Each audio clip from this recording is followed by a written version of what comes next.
আমাদের নোয়াখালী ভাই ইন্ডিয়া চিকিৎসা নিয়ে আমাদের বাংলাদেশের ভাইদেরকে কি বলতেছে একটু শোনেন।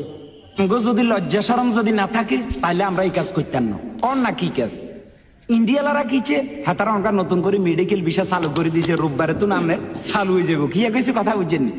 তো এটা কি লেগে করছে হঠাৎ করে আঙ্গো বাংলাদেশের উপরে এত মন নরম হয়ে গেছে, মনটা এত গলি গেছে। কি লেগে কইতে পারবি?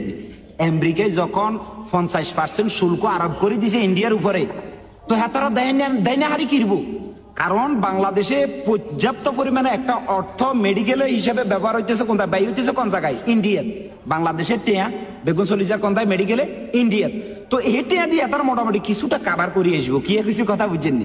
তো একটা জিনিস হচ্ছে যে 11টা মাস তোমরা যে আঙ্গুরে যে ভিসা দেওয়া নয়, আঙ্গু বাংলাদেশের মানুষের যে কষ্ট করছে, এতদিন তোমরা কোনটায় আসিলে?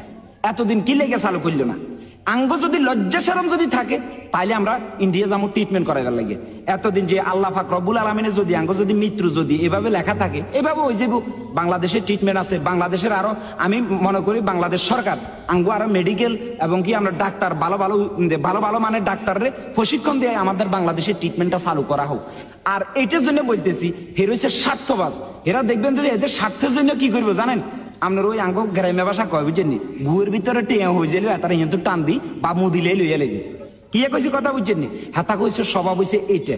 যখন আমেরিকা লাগারা হেতা করে শুল্ক চাপাই দিছে, আমরা দোস্ত দাইন হারি কিরবো বাবুরে ডক্টর ইউনুসে কি কাম করিব হয়েছে কইতেই তো না অনকা ইয়ে লেগে দৌড় মারিয়ারে হেতারা আঙ্গ বিষয় চালু করে দেব।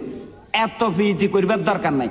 বর্ডারের ভিতরে প্রত্যেকটা বাঙালি বলেন, বাংলাদেশি মানুষ বলেন, সবারই কিন্তু কম্পোসারিং করে নয় ইন্ডিয়ান আমাদের বিএসএফ, সেটা আমাদের জানা আছে। আমরা দেখি যেগুলা করতেছে অবৈধভাবে আপনার ইন্ডিয়া থেকে আপনার কি করে ফুসিং করতেছে, আপনার বাংলা ওই দেশের নাগরিকেরা বাংলাদেশে ঢুকাইতে চাইতেছে। কি লেগে?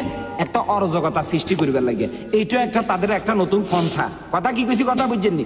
বাংলাদেশ যখন তাদের সাথে বাণিজ্য চুক্তি কমালাইতেছে দিন দিন তখন তারা বেরিশ হয়ে গেছে।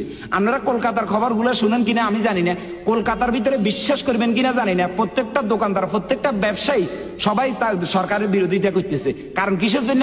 তাদের ব্যবসা বন্ধ হয়ে যাইতেছে। বাংলাদেশি লোক যখন আপনার ট্যুর বন্ধ করে দিয়েছে, মেডিকেল ভিসা বন্ধ করে দিয়েছে, ওরা সবাই কিন্তু আপনার খুব অসহায় অবস্থায় আছে। সেটা তো আপনারা ভালো করিয়ে জানেন।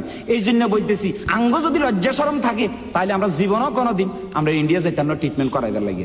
আঙ্গ বাংলাদেশের ভিতরে ভালো মানের ডাক্তার প্রশিক্ষণ দেওয়া হোক এবং কি আমরা দরকার হয়ে যায় আমাদের বাংলাদেশে আমরা ট্রিটমেন্ট হব। এটা হচ্ছে সবচেয়ে বড় কথা।